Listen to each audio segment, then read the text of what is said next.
नांदेड शहरामध्ये शुक्रवारी मध्यरात्रीच्या सुमारास गँगवॉरचा भडका उडाला होता। अवघ्या काही तासात झालेल्या तिहेरी हत्याकांडामुळे संपूर्ण जिल्हा हादरून गेलाय। सुडाच्या या रक्ताळलेल्या खेळात एका गुन्हेगाराची हत्या झाल्यानंतर त्याचा बदला घेण्यासाठी थेट सरकारी रुग्णालयात घुसून 2 हल्लेखोरांचा गेम करण्यात आला। खून का बदला खून या वृत्तीने नांदेडमध्ये सध्या दहशतीचं सावट निर्माण केलेलं आहे। या थराराची सुरुवात झाली ती मध्यरात्री 1:30 वाजण्याच्या सुमारास कॅनॉल रोडवरील डीमार्ट जवळ असलेल्या ई स्क्वेअर सिनेमा थिएटरच्या परिसरामध्ये। अरिजित सिंह चव्हाण हा आपल्या 2 मित्रांसोबत धुरंधर चित्रपट पाहून बाहेर पडलेला होता। मात्र सय्यद आवेज, सय्यद खलील, घनश्याम रेड्डी आणि मोहम्मद अरबाज हे हल्लेखोर आधीपासूनच त्याच्यावर पाळत ठेवून होते। अरिजित बाहेर येताच नियोजित कटाप्रमाणे त्याला मोकळ्या मैदानामध्ये घेरण्यात आलं आणि तलवार व खंजिरीसारख्या धारदार शस्त्रांनी त्याच्यावर सपासप वार करण्यात आले। या हल्ल्याची तीव्रता इतकी भीषण होती की अरिजित सिंगचा जागीच मृत्यू झाला। मात्र हे टोळीयुद्ध इथंच थांबलं नाही। अरिजितवर हल्ला करताना सय्यद आवेज आणि मोहम्मद अरबाज हे दोघेही जखमी झालेले होते। त्यामुळे पोलिसांनी त्यांना उपचारासाठी तातडीने शासकीय रुग्णालयात दाखल केले होते। आपल्या भावाच्या खुनाचा सूड घेण्याच्या इराद्याने अरिजितचा भाऊ हा थेट रुग्णालयात पोहोचला। तिथे पोलीस बंदोबस्त आणि वैद्यकीय कर्मचारी असतानाही त्यानं अत्यंत धाडसानं जखमी हल्लेखोरांवर चाकूने हल्ला चढवला। या प्रतिहल्ल्यात आवेज आणि अरबाज या दोघांचाही मृत्यू झालाय, ज्यामुळे रुग्णालयामध्ये एकच खळबळ उडाली होती।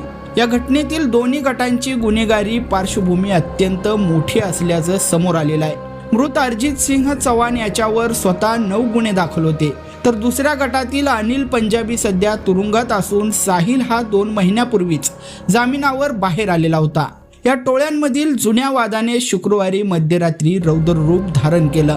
भर वस्तीत आणि त्यानंतर थेट सरकारी यंत्रणेच्या आवारात झालेल्या या तिहेरी हत्याकांडामुळे नांदेडकरांमध्ये भीतीचं वातावरण असून गुन्हेगारीला चाप लावून शहरात शांतता प्रस्थापित करण्याचे मोठे आव्हान सध्या पोलिसांसमोर उभं राहिलंय। रात्री जवळपास 1:30 वाजता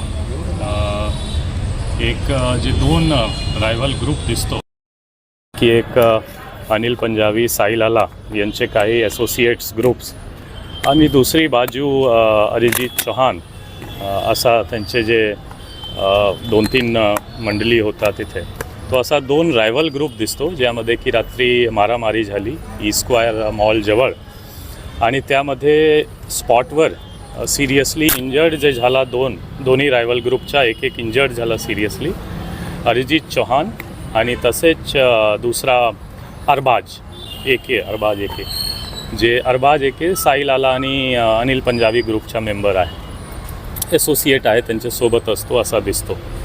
तो एकंदरीत असा दिसतो की 2 ग्रुप जे क्रिमिनल मोठी हिस्ट्री आहे दोन्ही ग्रुपच्या जे टोळी म्हणतो त्यामध्ये अनिल पंजाबी सध्या MPDA जेलमध्ये आहे।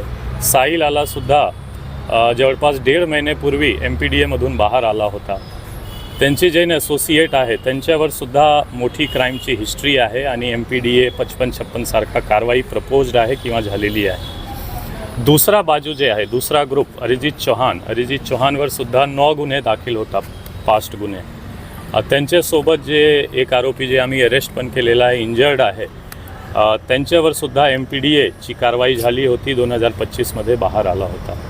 तो एकंदरीत दोन्ही गँगवर मोठी क्राईम हिस्ट्री आहे आणि पोलीस करून जे स्ट्रॉंगेस्ट पॉसिबल प्रतिबंधक कारवाईसुद्धा झालेला होता MPDA आणि हद्दपार सारखा।